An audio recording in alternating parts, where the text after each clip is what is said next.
So we are doing a paper और computers, paper या computer, बताओ भाई कौन सा आपको ज़्यादा अच्छा लगता है, you can also tell that. So यहाँ पर हमारे पास है पैसेज नंबर 3, रीडिंग नंबर 4 का, ठीक है। तो पेपर और computer even that is also a task 2, कि भाई हम लोगों को पेपर एक कम्प्लीटली रिप्लेस कर देगा क्या, मतलब कंप्यूटर पेपर को रिप्लेस कर देगा कम्प्लीटली, टास्क 2 भी है। वैसे ही बता दिया मैंने ये बात। चलो, तो जो रीडिंग है that is a post discussion, passage number 3 हम लोग देख रहे हैं। आप लोग जल्दी जल्दी आप स्क्रीनशॉट ले लो और you guys can check out the answers. Comment section में बताना कि आप लोगों में कितने में से कितने नंबर आए। And before going to the video, सही में यार I am recording the 3rd video and मुझे भी खुद को भी ऐसा लगने लग जाता है कि भाई यार मैं बार बार ये बात क्यों बोल रहा हूँ कि भाई को प्ले लिस्ट में जाओ। देखो यार सीरियसली है ना, लाइक मैं किसी और की तो एडवर्टीजमेंट यहाँ पे कर नहीं सकता, तो खुद की करनी पड़ती है जब तक कोई और बंदा स्पॉन्सर ना करे हमको, ठीक है। चलो फिर भी बोल रहा हूँ मैं, ठीक है। Next time I will say it again and again, ताकि तुम लोगों के कान में बार बार ये बात पहुंचे कि भी दूसरी सीरीज भी देखनी होती हैं। ओके, अभी अपने पास है यहाँ पर लिस्ट ऑफ हेडिंग्स है 27 से लेके 32 तक। वैसे तो लिस्ट ऑफ हेडिंग देखो गाइस कोई बड़ी मुश्किल बात नहीं होती, पहले 2 लाइनें पढ़ो, लास्ट की 2 लाइनें पढ़ो, आपको मोटा मोटा सा हिसाब आ ही जाता है लगभग, ठीक है। ये जो लिस्ट ऑफ हेडिंग है इनको सॉल्व करने की जितनी तुम लोग कोशिश करोगे ना, उतना ही ज़्यादा उसमें फंसते जाओगे, उतना ही समझना जितना तुम चाहोगे, जितना गहराई में जाओगे, उतना तुम लोगों के पल्ले ये बातें नहीं पड़ेंगी। दूसरे क्वेश्चन ढूंढो, ए पैराग्राफ पढ़ने के बाद देखो कि इसकी हेडिंग क्या हो सकती है, ठीक है। ज़्यादा दिमाग मत लगाओ सीरियसली, जितना दिमाग लगाओगे उतने आंसर्स गलत होंगे, ऐसा ही होता है। It happened with me, that is why I am saying it. Okay, so 27 to 32 देख लो। क्वेश्चन नंबर पहले तो 27 देखो कहाँ से आएगा, वही सिंपल बात, ए पैराग्राफ है, फिर भी मैं आपको मोटा मोटा सा पढ़ के दिखा देता हूँ क्या बोलते हैं। ये बोलते हैं कि paper has persisted, they argue for a very good reason, कि जो पेपर है वो हमारे लिए अच्छा है। भाई क्यों अच्छा है? क्योंकि when it comes to the performing, अगर परफॉर्मिंग की बात करें ना, कॉग्निटिव टास्क है, paper has many advantages, paper के बहुत सारे फायदे हैं कंप्यूटर से, बहुत सारे फायदे हैं, ठीक है। जैसे एयर ट्रैफिक कंट्रोल है, traffic flights through the notes है, डेस्क के ऊपर पड़े रहते हैं बहुत सारे मैसी पेपर, अच्छे लगते हैं। Paper is a pretty good thing, it's comfortable, that is what a paragraph is saying, that is why answer of the a paragraph 27th question is 4th। Overview of N unexpected situation, paper survived, paper क्या है, चलता ही जाएगा, वो कभी रुकेगा नहीं, ठीक है, क्योंकि उसके फायदे ही बहुत सारे हैं। पैराग्राफ बी देख लो, पैराग्राफ बी में देख लेते हैं हम लोग क्या लिखा हुआ है। पैराग्राफ बी में हम लोगों को चलना पड़ेगा, मतलब ये जो पेज नंबर है, पेज नंबर 1 से आगे की लाइनें पढ़नी पड़ेंगी हम लोगों को, ठीक है। तो यहाँ पर देखो भैया, ये बोलते हैं कि जो राइटिंग रिपोर्ट्स होती है ना, ठीक है, जो राइटिंग रिपोर्ट इवन की आईएमएफ में, इंटरनेशनल मॉनेटरी फंड एक बॉडी है, उसमें भी इंटेंसिवली कोलैबोरेटिव प्रोसेस है, ठीक है, कोलैबोरेटिव बहुत करना पड़ता है, दैट इज वाई वहाँ पे पेपर यूज होता है। जो प्रोफेशनल जजमेंट्स हैं, कंट्रीब्यूशन है बहुत सारे लोगों का, जो इकोनॉमिस्ट वहाँ पे बैठे हुए हैं, वो पेपर को पहले ड्राफ्ट करते हैं, फिर कॉन्फ्रेंस रूम में ले जाएंगे, पेजेस हैं वहाँ पे, उनके ऊपर नेगोशिएट होते हैं कि वे चेंज क्या हो सकते हैं, वापस जाएंगे, ऑफिस में जाएंगे, बैठेंगे, ठीक है, मार्किंग करेंगे उसके ऊपर। उसके बाद फ्रीडम है भाई साहब की पेपर में जितना चाहे उतना कुछ कर लो, there is a freedom in that. ये जो फ्रीडम है इसका यूज करते हुए हैंड रिटन नोट्स बनाएंगे, उसके बाद वो क्या करते हैं, इनको अनोटेड ड्राफ्ट करके लास्ट में कंप्यूटर डेस्क के ऊपर चढ़ा देते हैं, ठीक है। तो तुम लोग देखो देना ध्यान से कि वो चल क्या रहा है भाई, why they are using the paper, because it's very much comfortable, there are many advantage as it is said in a paragraph, but यहाँ पर उसको थोड़ा और डिटेल्स में खुलकर बता रखा है आईएमएफ के जरिए, that is why paragraph number B का जो आंसर है वो है फेवरेबल सिचुएशन, 3rd है, देख लो, favourable situation that economist used paper pages, कि वो क्यों यूज करते हैं, बिकॉज इट्स बेनिफिशियल, ठीक है। ये अपने 28 का आंसर था। 29 देख लो, अब 29 का क्या है, 29 बोलता है paragraph number C, paragraph number C में देखना पड़ेगा अपने को कि भाई क्यों, क्या इसका आएगा। पैराग्राफ नंबर सी के लिए अपने को मेरे ख्याल से वहीं पढ़ लेना चाहिए था, बिल्कुल एग्जैक्टली देखो भैया यहाँ पर लिखा हुआ है, ये क्या बोलते हैं कि without paper this kind of collaborative and iterative work process would be much more difficult, difficult हो जाती है अगर पेपर हमारे पास ना होता। अकॉर्डिंग टू स्टेलन और हार्पर बंदा बोलता है, क्या बोलता है, paper has a unique set of affordance, भाई वो सस्ता पड़ता है, अफोर्डेंस सस्ता मतलब पैसे के हिसाब से नहीं, वैसे भी अफोर्डेंस है, मतलब यूज करने में अफोर्डेंस है, उसको एक जगह पे रखने में अफोर्डेंस है, कभी मर्जी उठा लो अफोर्डेंस है।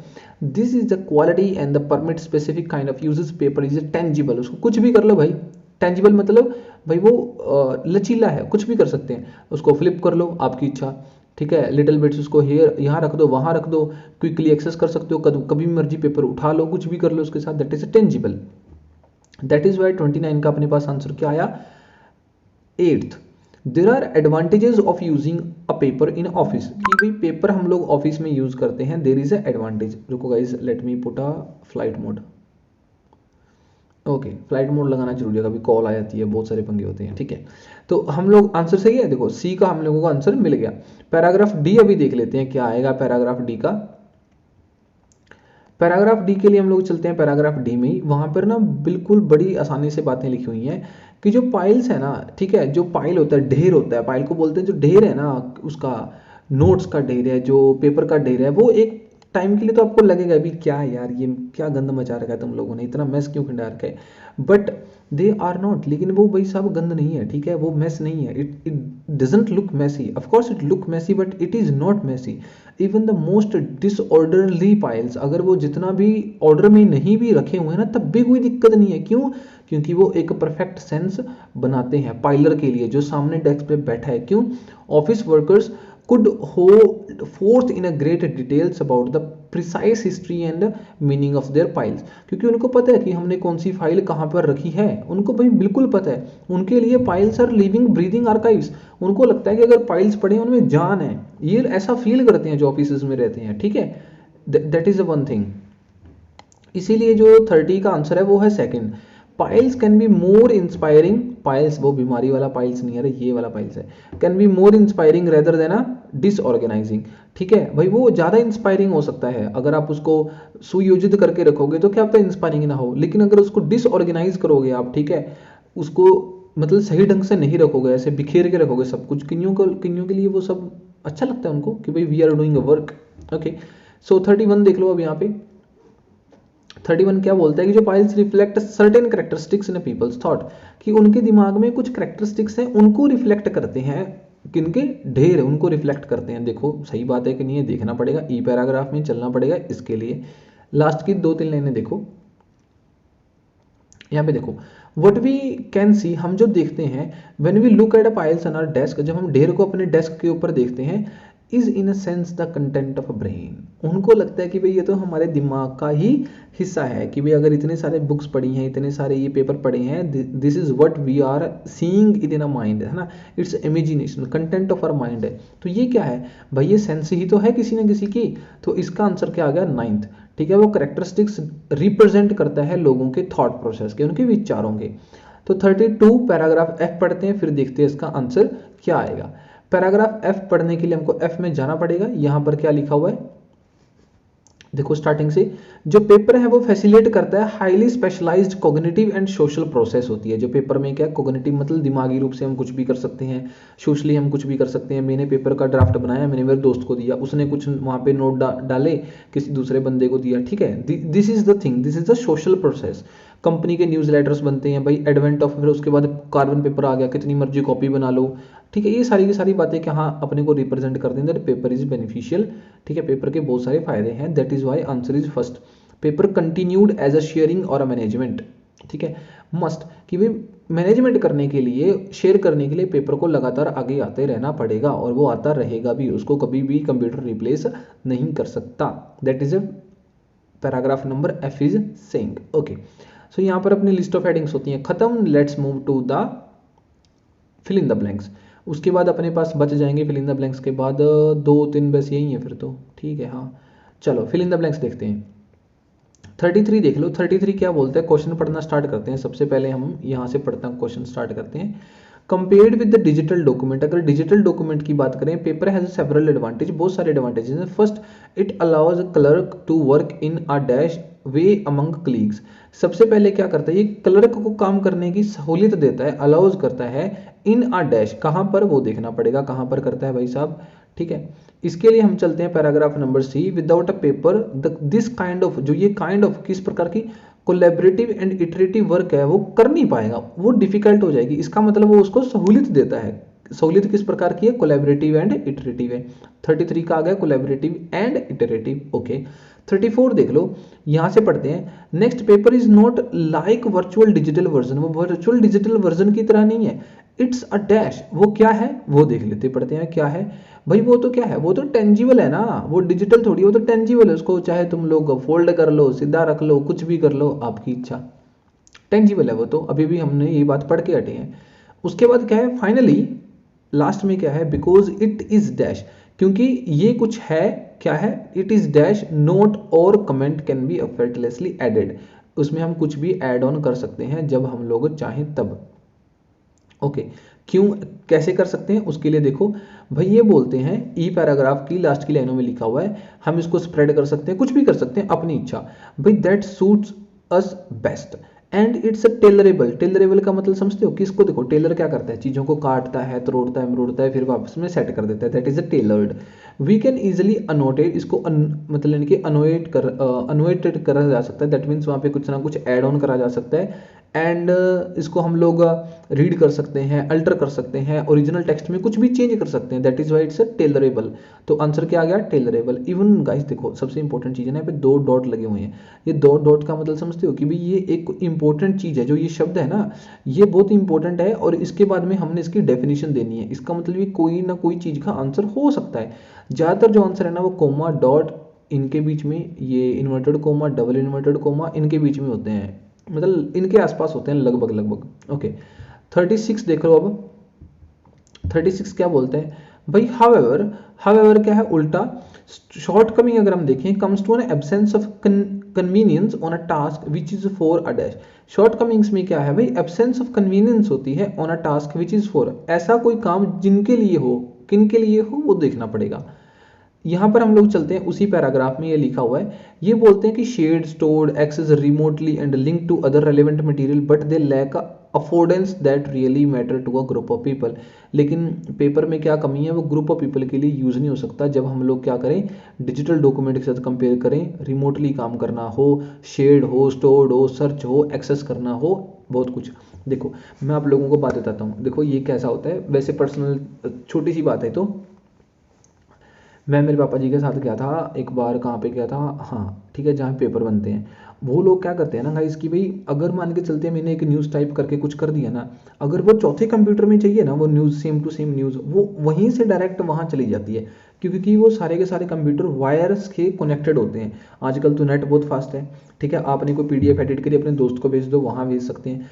जब ग्रुप ऑफ पीपल की, ऐसे लोगों की आपस में बात होती है ना कि हम लोगों को काम करने किस चीज़ के ऊपर, वहाँ पर पेपर की कुछ लिमिटेशंस हैं, वो वहाँ यूज़ नहीं हो सकता, that is why they saying कि ग्रुप ऑफ पीपल में क्या है, we can not use the paper, ठीक है, when it's about remote work. Okay so that is why इसका आंसर क्या आ गया, ग्रुप ऑफ पीपल। चलो 37 से लेके 40 तक देख लेते हैं।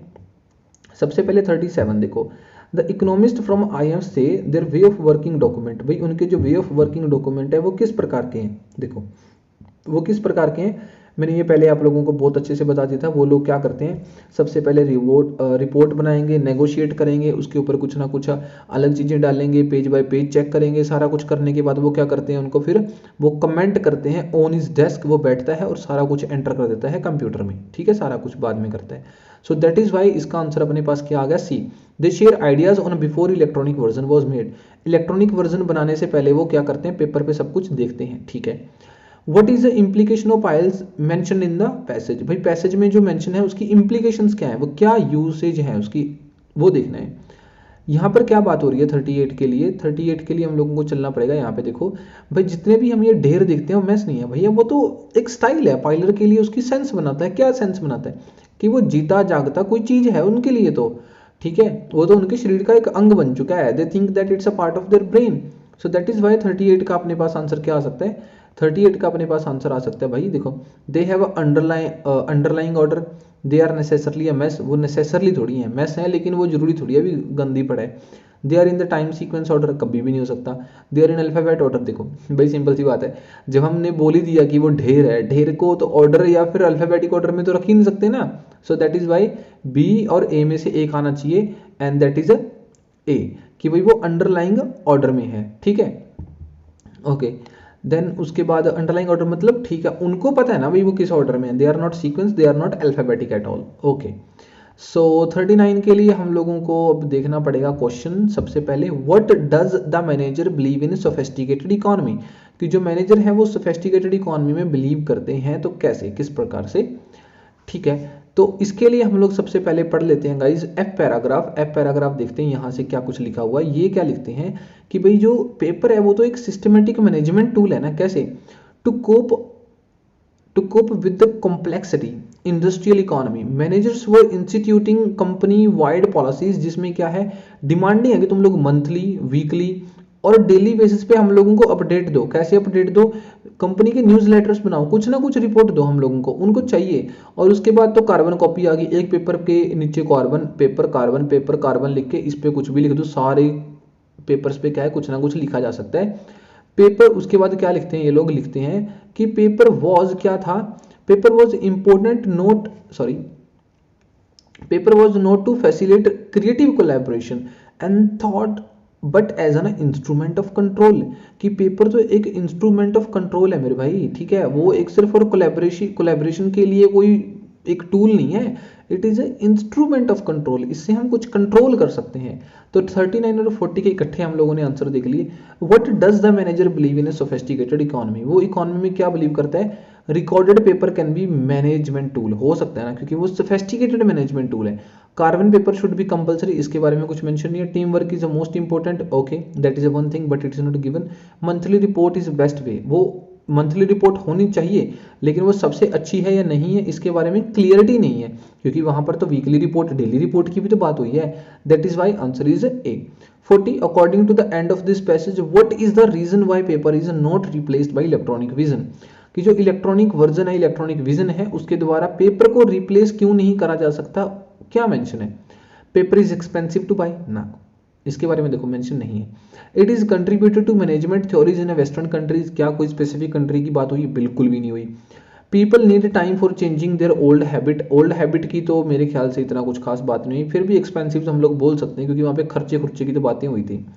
It is collaborative and functional for a task implement and management, मतलब कोलैबोरेटिव है कोई चीज को इंप्लीमेंट करने के लिए, क्योंकि ये एप्लीकेबल भी है, ठीक है, मैनेजमेंट में करने के लिए भी, सब कुछ, लेकिन everything is under control, that is why answer is D, ठीक है। ए हो सकता था लेकिन डी ज्यादा क्लियर है।